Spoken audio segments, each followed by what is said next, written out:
Je rappelle que personne, et je le redis et je le redirai chaque jour parce que c'est important, personne n'a besoin de porter un masque. Sachez que l'Académie de médecine a déclaré ce soir qu'elle recommandait le port obligatoire du masque, même pour le grand public. Le port du masque en population générale dans la rue, ça ne sert à rien. Pourquoi ils en mettent les autres ? Mais moi, je ne suis pas responsable du comportement des individus. Cet après-midi, l'Académie de médecine préconise le port obligatoire du masque pour tous. Pour la population en général, il n'y a aucune indication à porter un masque aujourd'hui. Nous avons des dizaines de millions de masques en stock. Tout cela a été préparé en amont. On se sent démunis. Faute de masques, les médecins en fait ont fermé leur cabinet et n'examinent plus leurs patients. Il ne faut pas porter de masque si nous ne sommes pas malades. Il ne faut pas porter de masque lorsqu'on n'est pas soignant. Et nous sommes capables d'avoir une gestion et un pilotage par l'État de tous ces masques dans la durée. S'il y avait des masques pour tout le monde, des milliards de masques, ce serait préférable d'en mettre ? Je ne pense pas que le fait que tout le monde porte un masque, évidemment, ça protège tout le monde. C'est le paradoxe de cette histoire, c'est que ce sont les Chinois qui manquent de masques et pas les Français. Exactement. Voilà, c'est le contraire. Si je peux être provocateur, est-ce qu'on ne devrait pas faire cette étude en Afrique où il n'y a pas de masque, pas de traitement, pas de réanimation? Qu'est-ce que vous en pensez? Alors vous avez raison, et d'ailleurs on est en train de réfléchir en parallèle à une étude en Afrique justement pour... On commence avec Odile qui nous écrit, qui nous dit « Je suis confiné dans ma résidence secondaire, puis-je aller tondre mon gazon dans ma résidence principale qui se trouve à 90 km, sachant que... » Première question, en tant qu'entreprise, puis-je faire travailler mes salariés bénévolement pour aider à l'effort national de production? Oui, depuis le début. Pourquoi les Français, majoritairement, estiment que la France n'est pas prête?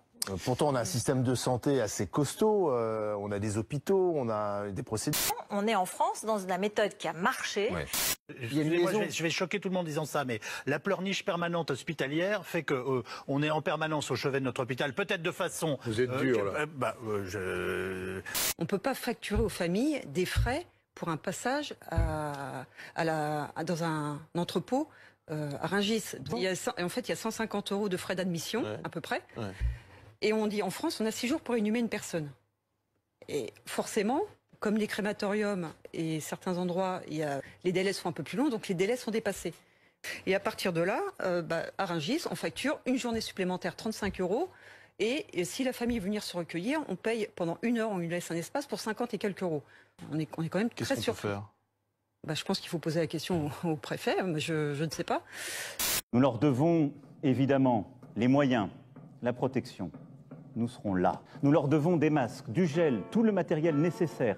Et nous y veillons et y veillerons. Dans l'EHPAD, il n'y a aucune protection, il n'y a pas de masque. Là, on m'a donné des sacs poubelles que j'ai demandé pour aller faire les visites. Je n'ai pas de surchaussures, ils n'ont rien reçu comme équipement. Donc j'ai probablement du Covid sur mon pantalon. Les nouvelles blouses qui se déchirent, c'est normal.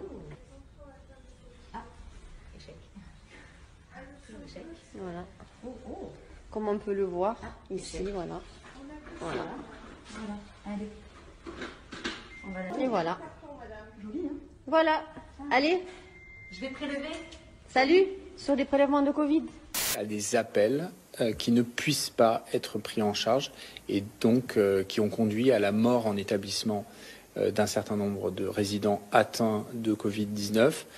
L'impossibilité d'avoir revu leur famille, l'impossibilité parfois d'avoir des soins dignes d'une fin de vie.